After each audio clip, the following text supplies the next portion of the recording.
Hello everyone, welcome back to the Mist Quilters Guild. I'm Adriane Ritter. And I'm Shelley McNeely. And today we're going to talk to you about how to make our guild's philanthropy Christmas stocking. We have been asked to next year to produce 500 stockings, so we're hoping every guild member will be able to make approximately 5 each so we can reach that goal pretty easily. So keep that in mind when you've got scraps of Christmas fabric left over this year. They work really good for the stockings as we go over them. This is the stocking that we're going to talk about, and it's about a 20-inch long stocking, about 9.5 inches here at the top. Was there anything else about it? I mean, there's 5 parts to the stocking. Oh, by the way, we're going to go over the whole thing from the beginning to end. So depending on if you picked up a kit from Philanthropy, you may just be making the top of the stocking, you may be constructing a finished stocking, or you may be doing the whole thing from stuff that you have at home, which would be nice because Philanthropy doesn't really want to cut out kits for 500 stockings. So anyway, there's 5 parts to the stocking. There's the ribbon holder, there's the front of the stocking, there's the back of the stocking, the lining to the stocking, and one piece of batting that the front is sewn to. So Shelley's going to go over the fabric that we need, or not the fabric, all of the things we need for the stocking. Right. So we're going to talk about making 1 stocking, but we'll also talk about if you want to make 2. Yeah, because there's a little savings in fabric if you do it in multiples of 2. Okay, so for the first, why don't you go over that first? Okay, so the first thing you need to do, if you're making this from scratch, there is, on the same page here, there should be a template for the stocking. And you can download that template, and it has 4 pages to it. And when you print it out, then you cut them apart. And this looks like my handwriting, which it is, but this is actually printed, and I printed it on cardstock to make it a little heavier. But it tells you how to connect it together to make this template. Okay, what else do they need? Okay, so you need a back for the stocking, and that's a piece of fabric that is 14 inches by 21 inches. That can be just a plain or seasonal colored fabric. It doesn't have to be, especially seasonal. And then there's lining, which you're going to need 14 inches by width of fabric because you need 2 of these. And then you're going to fold it in half, right sides or wrong sides together when you do the cutting. Then a piece of batting that is 14 by 21. Then from the front, and then we need a piece of ribbon. Let's do that next. And that's 7 inches long, and a gross grain ribbon that's about 5 inches, 5/8 of an inch wide. Somewhere in that neighborhood, ½ inch, 5/8, 7 inches of that. Yeah, 7 inches of it. Okay, then for the front of the stocking, we need strips. Let me grab that. Well, actually, we need, to start with, we need a piece for the bottom, which is not really a strip. It's a piece that is 4 inches. Sorry about that. 4 inches by 8 1/4, and this goes on the toe. If you get the kit, it might have a rounded end to it, but don't worry about that. Yeah, it just tells you where it goes. It should remind you where it goes. Okay, it's for the toe. Then you're going to need strips, and 4 width of fabric strips that are between 2 inches and 3.5 inches. And the width should total at least 9 inches. Now this is just, an approximate of what you're going to need. It depends upon what widths you have and like this kit we got from Philanthropy actually only has 3.5 inch, 3.5 strips because of the width of these pieces. So it's going to vary some. Right. So if you have 4 strips, then you should have plenty, and you can use some of that other strip for another stocking. Right. So, but if you're going to make 2 of these, the back of the stocking only needs to be 25 by 21 and not 28 by 21 because you can nest the 2 things together. Let me show that. So yeah, when you're making 2, when you lay them out, so you can nest the toes, and then you need less width. And that also applies when you do the lining. You need a piece that's 25 by width of fabric, and do it the same way because you're going to double it just like you did in a single. And the batting again, 25 by 21.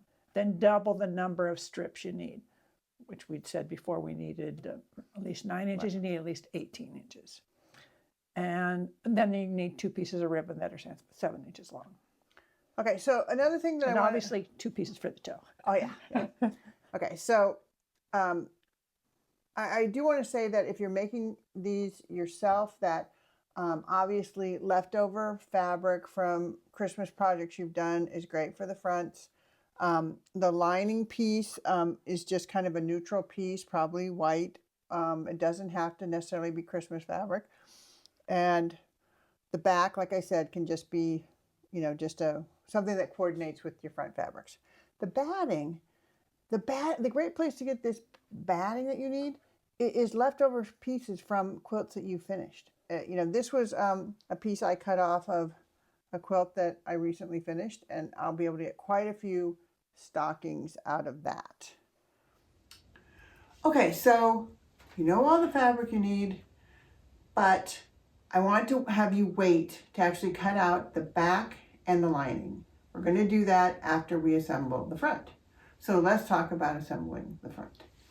Okay, so the first thing you have to think about is the placement of the toe piece. Now, if you've gotten a kit from Philanthropy Group, you'll have a toe piece, and it can kind of go in several places on this front. Well, actually, Shelley helped me, picked a spot that I like the toe at, and it's hard to see, but I've actually drawn a little line on my piece of batting.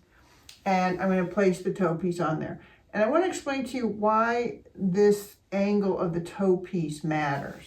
I'm going to show you on one of these stockings behind me. And we have 2 stockings here that are a good example.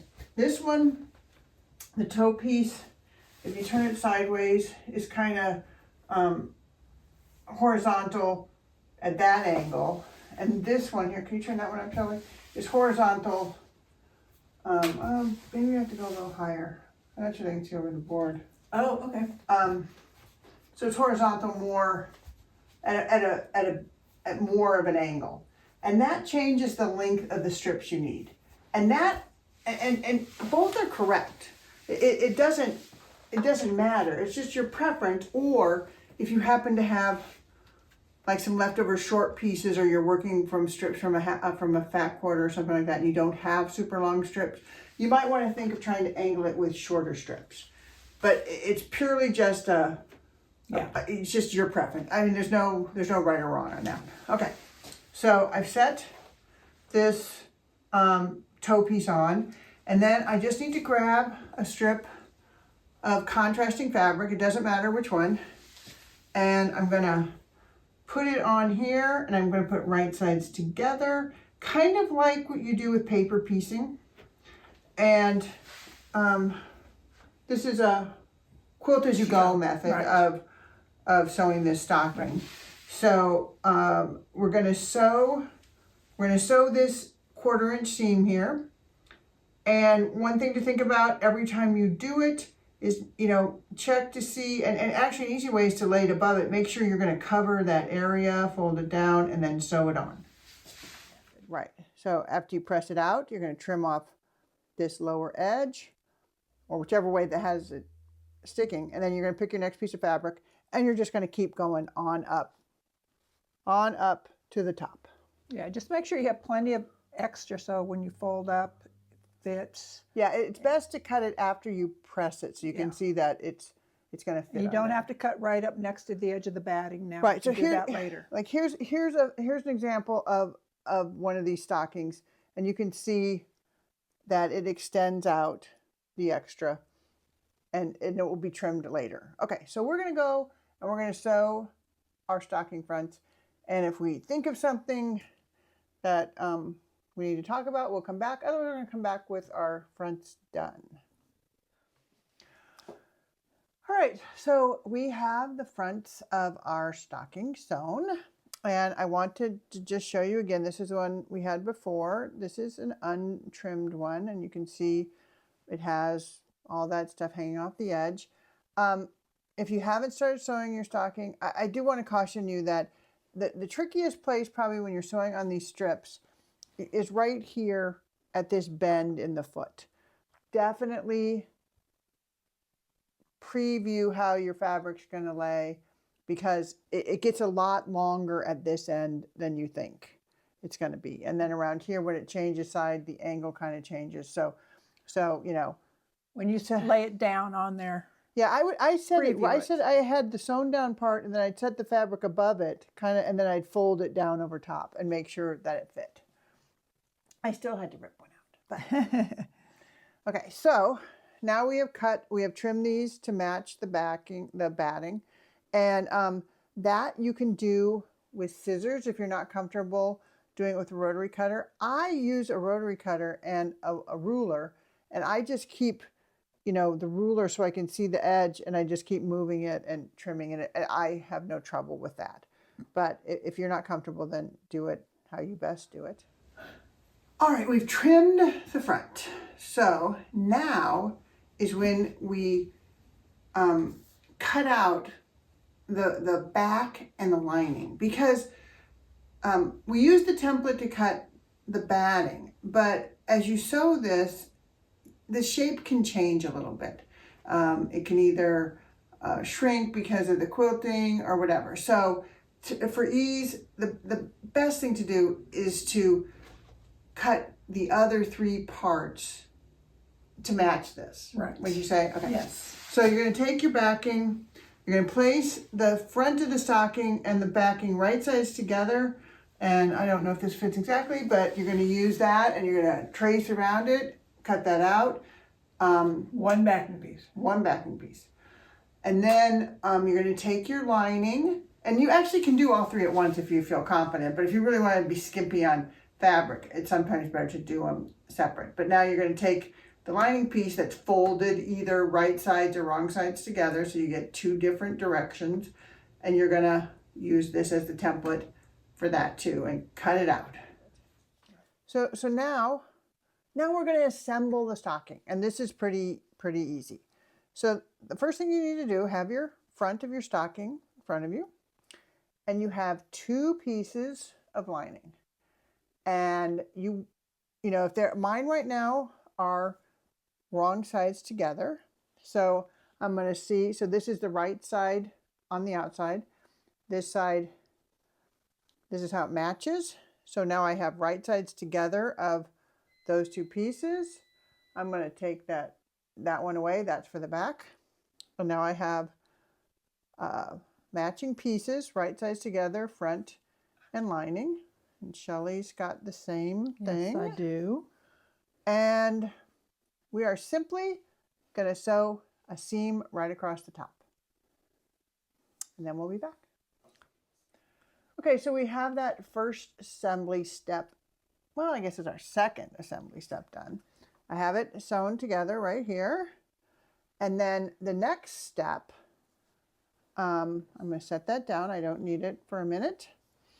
I'm gonna do the same with the piece for the back of the stocking and the last piece of lining, except for this has a bonus step.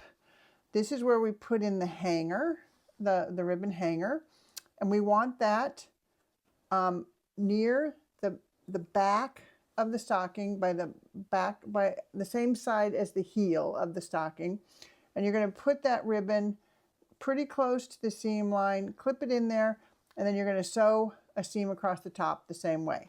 Now Shelley has already done that, so you can see she has her ribbon attached in there. Now, Sewing it across here. now the next step is you take these 2 pieces that you have sewn across the top, and you match them up so that they're right sides together. Line them up pretty good. She's not going to do all of that right now, but she's going to, you know, match the seams up here at the top. And then the key thing here is on this part of the lining, this back leg part of the lining, leave an opening, because you have to turn it inside out after. Right. So you're gonna sew all the way around the whole thing in one long seam, except for this opening that you leave. And I would, it's in the inside, so it's not going to show. So leave yourself a comfortable like 4-inch opening. Don't fight it. And I would back stitch at each of those edges so they don't come out. And we're going to come back and show you the next step.